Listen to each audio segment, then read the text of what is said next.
Muito bom dia a todos. Quero primeiro cumprimentar aqui o Jorge Cajuru, o senador Sérgio Petacão e todos os demais presentes aqui, agradecer a oportunidade de me darem voz e de me concederem esta possibilidade de dar a minha versão dos factos.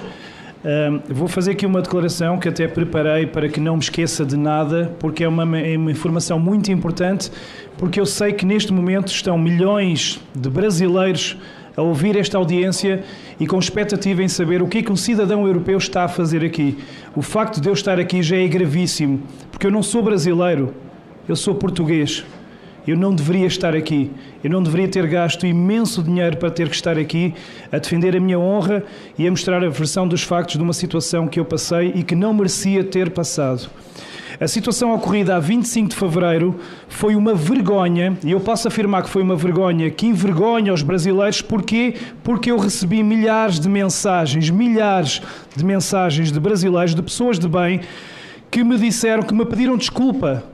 Pessoas importantes, desde senadores, deputados, pessoas do povo. Sérgio, desculpe pelo que lhe fizeram.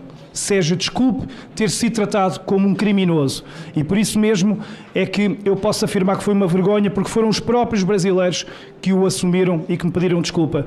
E não foi apenas uma vergonha, mas também um incidente diplomático entre Portugal e Brasil, um país irmão, que ainda ontem comemorámos a descoberta aqui do Brasil.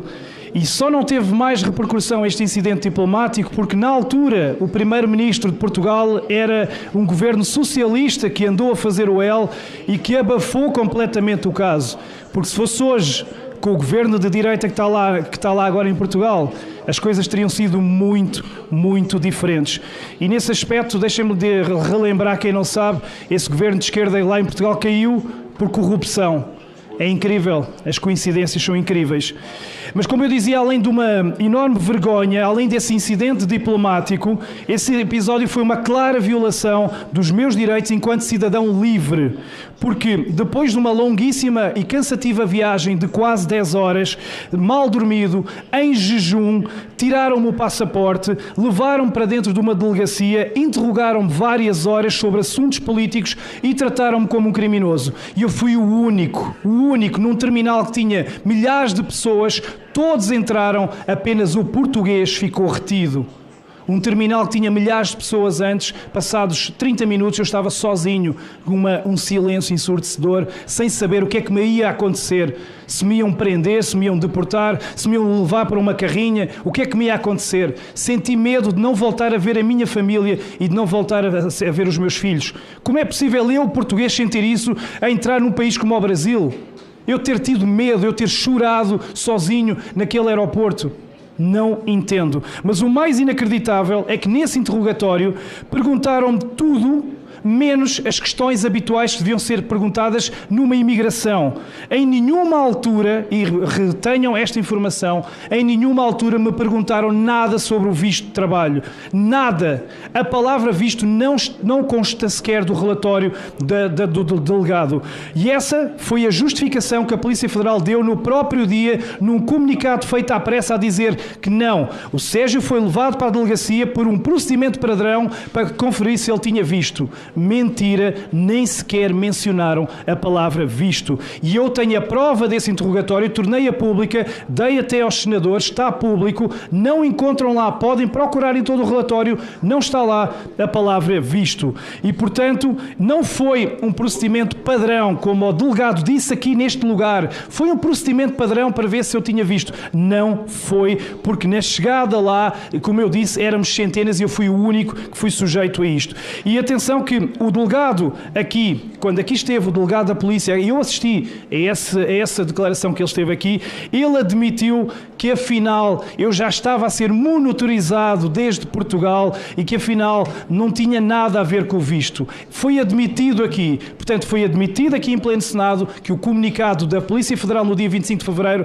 foi falso. Assente num falso pressuposto. E, portanto, eu quero aqui perguntar como é que é possível uma instituição tão valorosa, com tanta gente de bem, que eu conheço muitos polícias federais maravilhosos, como é que uma instituição publica uma um comunicado falso no dia 25 de fevereiro. Isso não, eu tenho que bater nesta tecla, porque não podemos esquecer, foi falso. Não me perguntaram nada sobre o visto. Portanto, mentiram nesse dia 25. Eu sei que não gostam da palavra mentira, mas não há outro verbo, não há outro adjetivo para isto.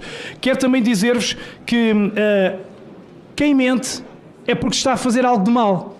Eu, se tiver que mentir, é porque eu não estou a fazer as coisas bem. E para a Polícia Federal ter tido que mentir à pressa naquele dia 25, é porque algo de mal estava a fazer. E nessa questão do visto, eu volto a dizer, está comprovado no documento assinado pelo relatório, essa questão nem sequer se aplicava a mim. Porque eu, como cidadão português, eu podia entrar livremente no país, tinha 90 dias para estar aqui. Eu nem sequer vinha contratado por nenhuma entidade, não se aplicava. Ou seja, além da violação que me foi feita, da mentira que foi proferida no dia 25, mostraram desconhecimento da própria lei brasileira. Como é que é possível uma delegacia num aeroporto internacional onde eles próprios não sabem a lei? Não se aplicava a mim a questão do visto. Nem sequer de perto. Portanto, isto é gravíssimo, que estamos a falar de uma Polícia Federal respeitada, com tanta gente de bem, e de uma potência que é o Brasil. O Brasil é do tamanho do continente europeu, quase, se for preciso, de imensos países. É uma potência. Não consigo entender.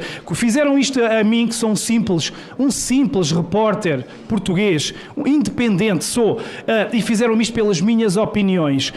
Mas atenção, que eu já assisti lá em Portugal à entrada de ditadores sanguinários neste país, como Maduro, e não foram sujeitos a nenhuma entrevista. Não lhes perguntaram porque é que atrocidam o seu povo lá no seu país. Mas o repórter independente Sérgio Tavares é-lhe perguntado coisas sobre o 8 de janeiro, sobre Flávio Dino, sobre Alexandre de Moraes.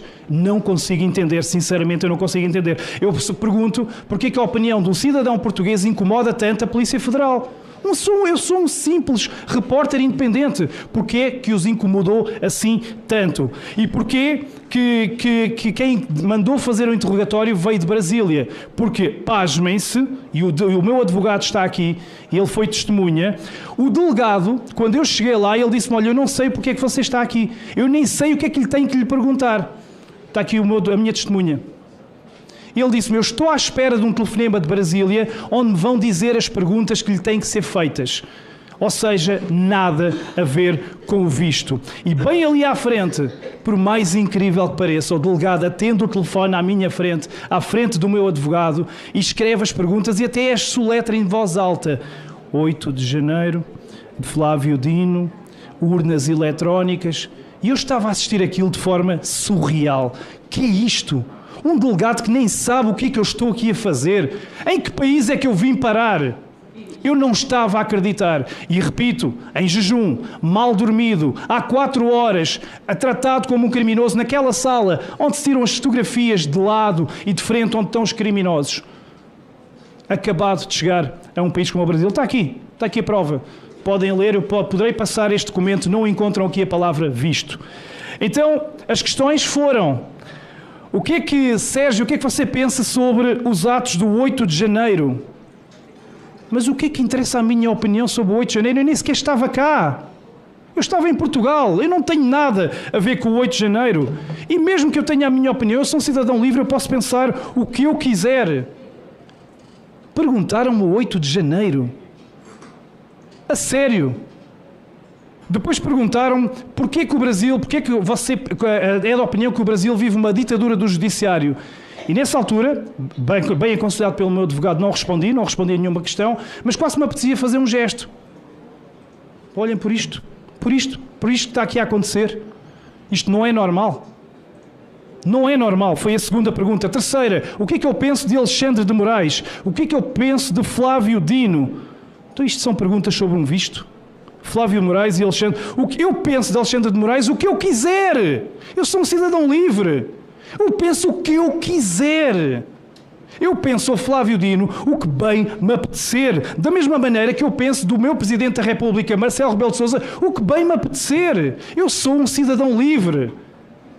A Polícia Federal não tem nada a ver com o que eu penso sobre eles. Nada a ver. Bem, sobre imensas outras questões aqui da atualidade política que eu nunca irei entender. Para mim foi, e para terminar, pura perseguição política. Eu tenho a certeza que se eu em Portugal tivesse uma opinião ao contrário, se eu andasse a dizer que Bolsonaro era corrupto, se eu andasse a dizer que ele devia ter sido assassinado com a facada, se eu andasse a dizer que Lula nunca me roubou, se eu dissesse isto, eu tenho a certeza que eu tinha entrado no aeroporto sem problema nenhum.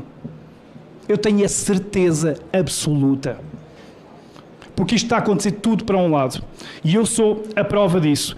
Este episódio que aconteceu comigo pôs a nu essa perseguição política, pôs a nu a censura, a perseguição e a privação dos direitos e a privação da liberdade de expressão. Mas sempre a quem pensa à direita, a quem pensa de forma conservadora. Já nós na Europa, até nós na Europa já sabemos isso. E eu passei por isso. Porque, como eu disse, se eu tivesse a opinião do outro lado, eu tenho a certeza que nada me ia acontecer. Agora eu digo, se eu que sou europeu passo por isto, eu imagino o que os brasileiros de direita estão a passar. Eu imagino a perseguição, o terrorismo psicológico que não estarão a fazer às pessoas de direita. Porque se eu que sou europeu, eles nem hesitaram em tratar-me como criminoso, eu imagino. Agora eu entendo o que é que estão... Quando me falavam do Daniel Silveira, quando me falavam do Alan dos Santos, Osvaldo Eustáquio, Ludmila Lins, Grilo, Paulo Figueiredo, Constantino. Eu imagino os horrores que este judiciário não estará a fazer essa gente pela sua opinião, pelo que eles dizem pela boca e pelo que eles pensam. Nunca os vi roubar, nunca os vi estuprar ninguém, nunca os vi serem corruptos. Sempre os ouvi foi falar. Estão a ser tratados, eu imagino como é que eles estão a ser tratados. Se eu que sou europeu fui tratado como criminoso. Portanto, eu quero aqui dizer, e esta é a mensagem principal, que como esses muitos milhares estão a ser tratados como criminosos, em Portugal, no meu país, estão lá imensos jornalistas brasileiros escondidos de forma clandestina, com medo que lhes congelem as contas, com medo que tirem os passaportes, que persigam a sua família, que os matem, que lhes façam tudo e mais alguma coisa. Isto não é normal. Isto não é normal. Ter no meu país brasileiros jornalistas fugidos com medo não é normal. E eu sou a prova disso. Portanto, o que eu quero dizer é que eu sou livre para pensar o que eu quiser. E neste momento, eu já me apresento no Brasil não só como repórter que vem mostrar à Europa o que as televisões escondem, mas como prova viva, eu sou uma prova viva de perseguição política pela sua opinião. E, portanto, eu tenho o direito de dizer aquilo que eu bem quiser, porque, volto a repetir, sou um ser humano livre. E afirmo, aqui no Brasil está um regime que é uma ditadura e é um regime cobarde, porque quem censura aos outros é cobarde. A censura é a arma dos cobardes. A mim, no dia 25 de fevereiro, quiseram-me intimidar, quiseram-me assustar, quiseram-me cancelar, quiseram-me deportar. Eu tenho informações que o grande objetivo era deportarem-me de volta, quiseram-me impedir de mostrar aquilo que as televisões não quiseram mostrar, porque as televisões em Portugal não mostraram nada sobre o 25 de fevereiro em São Paulo. Teve que ser o Sérgio Tavares a mostrar ao mundo inteiro. Portanto, quiseram impedir-me de fazer o meu trabalho de repórter independente. Não queriam que eu viesse mostrar essa manifestação, não queriam que eu viesse mostrar a ditadura, dar voz a quem está a ser alvo da perseguição, da censura, não queriam que eu mostrasse a vergonha a que se chegou em 2024 a este país. Eu peço desculpa, meus irmãos brasileiros, por estar a dizer palavras tão fortes, mas não encontro outros adjetivos. Eu peço desculpa, eu amo este país porque tenho aqui já uma família que me tem recebido como um herói, como um irmão. Amo muito, muito este país, mas não tenho outra palavra que não seja vergonha. Este país está a bater no fundo, está num desespero onde os brasileiros já veem em mim quase a sua voz na Europa. Imaginem bem o desespero deste povo, onde um português sozinho já é a esperança de tantos milhares. Por isso é que fui subir no caminhão na Paulista, no Rio de Janeiro, e falei, porque as pessoas querem ouvir as vozes de fora. Já perceberam que aqui dentro não dá. Por isso é que temos aqui pessoas valorosas como a Bia Kicis, como aqui o meu amigo da Rondônia, como o Marcelo, como tantos outros, como o Eduardo Girão, Flávio, que correm o mundo a denunciar. Eu estive em Washington, estive em Bruxelas a denunciar com eles o que se passa. É desesperante. O que me fizeram é uma amostra do que está a acontecer aos brasileiros. estrangeiros. É um regime onde monitorizam redes sociais de estrangeiros, comprovado e admitido pelo próprio delegado aqui, que tenham opiniões diferentes, porque se forem estrangeiros que defendam marxismo, comunismo e outras coisas assim, esses entram sem problema nenhum. É um regime que passa a vergonha no mundo inteiro de ser exposto o jogo sujo que as autoridades judiciais estão a fazer nas Big Techs, a manipularem as Big Techs, a manipularem a verdade e as eleições e o pensamento das pessoas através do Twitter, através do Instagram e do Facebook. Está provado. Não sou eu que estou a dizer. Está provado. E está tudo provado. Manipulação completa. Mais, fizeram-no também com o seu braço armado com a imprensa. Sabemos o que é que aconteceu nas eleições de forma tendenciosa aqui. E é sempre para a direita, sempre para a direita. É um regime que castiga pessoas inocentes com penas de prisão de 17 anos para crimes orquestrados por eles próprios. Eles próprios. E sim, estou a falar do 8 de janeiro. Por mais que tentem esconder os infiltrados, que apaguem imagens do 8 de janeiro, que mintam, a verdade prevalece sempre. Não vão conseguir esconder, e até em Portugal já sabemos que o 8 de janeiro foi orquestrado por eles próprios, que deram água aos próprios infiltrados, abriram as portas e abriram caminho para uma das maiores ciladas e vergonhas da história. Eles agora sabem que estão a ser expostos. Eles sabem o que fizeram nesse dia e, por saberem o que fizeram nesse dia, que fizeram questão de me interrogar sobre o 8 de janeiro. Está aqui. 8 de janeiro. Porque eles sabem a mentira que foi esse 8 de janeiro. E por isso estão a condenar pessoas inocentes a 17 anos de prisão, pessoas que nem sequer entraram dentro dos edifícios, que estavam em frente aos quartéis, só para servirem de exemplo para atemorizarem os outros. Eles têm também sangue nas mãos de patriotas, por causa dessa cilada, dessa mentira, morreram, como o Clériston. Tantos inocentes, eles têm muito sangue nas mãos. Este é um regime onde os seus intervenientes lá no judiciário orgulham-se de dizer que derrotaram o bolsonarismo. O que é isto? Um país onde ministros dizem que derrotam uma vertente política. Não se admite. Eles perseguiram e perseguem o homem mais amado do Brasil, afastaram ilegitimamente Bolsonaro da política porque sabem que ele tem o povo do lado dele. E atenção, a Bolsonaro nunca ninguém poderá chamar de ladrão.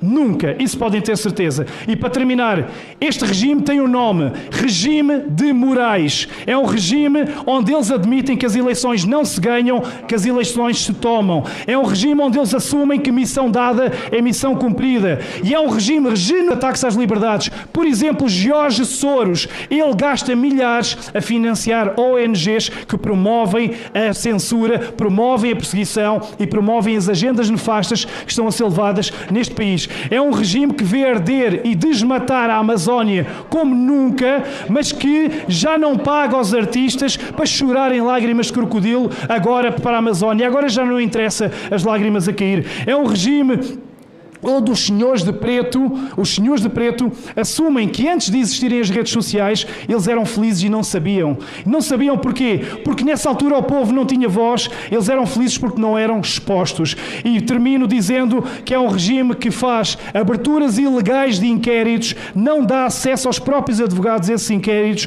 promove prisões sem crime no Código Penal e sem julgamento. E por último, o que me aconteceu a mim foi uma transgressão do artigo 5 da própria Constituição do Brasil, que garante o direito ao livre pensamento e opinião. E não vou perdoar e vou até às últimas consequências processar a Polícia Federal, porque foi dito aqui que eu apoio atos golpistas. Nunca encontrarão essa prova. Ninguém apoia atos golpistas e para já não houve golpe nenhum. Houve sim a maior farsa e fraude, a maior cilada que o povo brasileiro já sofreu. Muito obrigado. Meu Deus do céu, que metralhadora. Olha, eu posso dizer que eu sou amigo do Sérgio. Que metralhadora. Parabéns, Sérgio. Parabéns, Sérgio. Vou fazer uma pergunta aí no chat, João, olha para mim, no chat, por gentileza.